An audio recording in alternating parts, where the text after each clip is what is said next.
Hey guys, welcome back to my vlog. और आज का व्लॉग काफ़ी दिनों बाद आया है। आई होप आप लोग मुझे मिस तो कर ही रहे होंगे कि कहाँ पर गई है सपना। तो व्लॉग लेट आने का कारण ये है कि रक्षाबंधन के जस्ट बाद ही मेरी तबीयत बहुत ज़्यादा ख़राब हो गई थी और फीवर कोल्ड मतलब ठंड से फीवर चढ़ रहा था। उसकी वजह से उसको रिकवरी में भी मुझे इतना टाइम लगा कि मेरे सारे जॉइंट पेन कर रहे थे। तो अभी रिकवरी हो चुकी है और रिकवरी और भी शानदार हो जाएगी क्योंकि घर पर आ चुके हैं गणपति पापा। तो आइए आपको मिलाती हूँ अपने गणपति बापा से। ये देखिए हमारे प्यारे से गणपति बापा।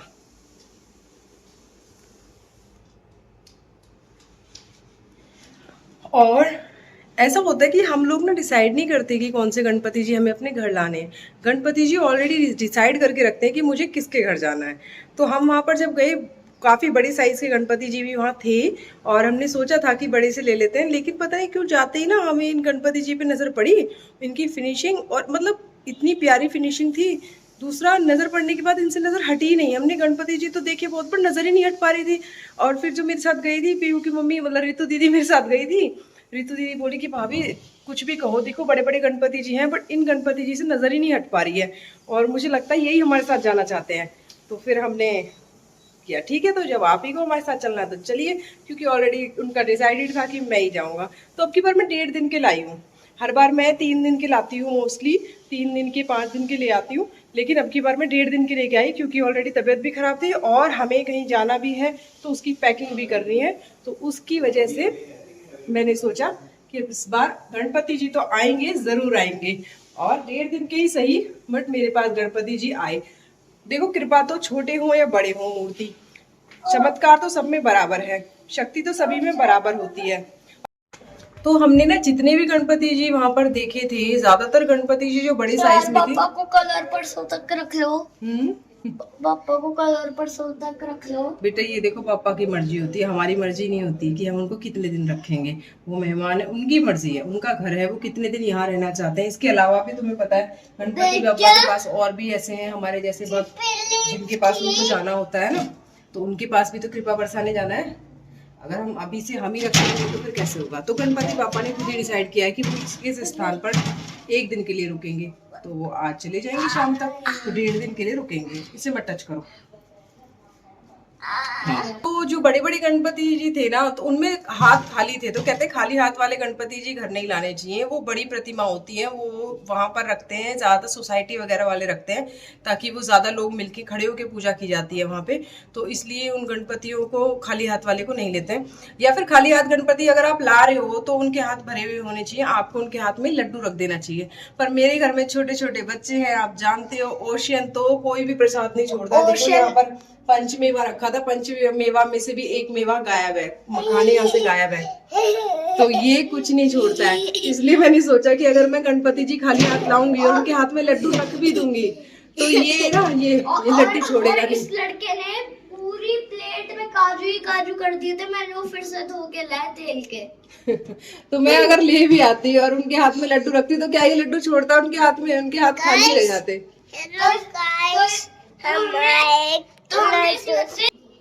हेलो गाइस, मंदिर लुक ये। शाम तो बहुत अच्छे से हुआ। आस पड़ोस की मेरी जितनी भी फ्रेंड्स हैं सब आई थी, सबने मिलके आरती की पहली। और अब थोड़ी देर बाद ही हम करने वाले हैं कीर्तन, क्योंकि आज कर देंगे हम गणपति जी का विसर्जन। आपको मैं गणपति जी की एंट्री तो नहीं दिखा पाई घर में, क्योंकि आपको जैसे कि मैंने बताया कि उस समय पे बहुत ज़्यादा ऐसा हो गया था कि हैक्टिक हो गया था बहुत। तो इस वजह से गणपति जी की एंट्री तो मैं आपको नहीं दिखा पाई हूँ कि कैसी हुई थी।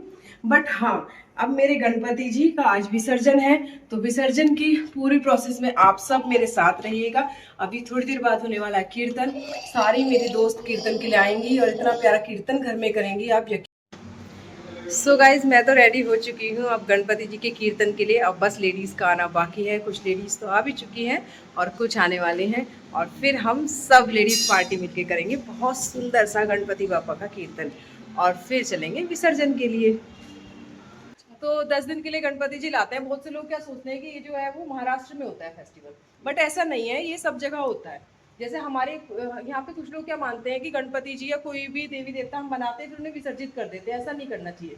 जबकि हमारे जितने भी फेस्टिवल आप देखो, अभी जैसे गजरोट गया है, हम क्या बनाते हैं, मूर्ति बनाते हैं, और उसके बाद सब उनकी पार्वती माता की मूर्ति बनाई, मिट्टी का बर्तन बनाया, उसमें हमने रोटी रखी गजरोट, और उनको हमने विसर्जित ही कर देते हैं, मतलब उनको बंद कर देते हैं, मिट्टी में ही दबा देते हैं।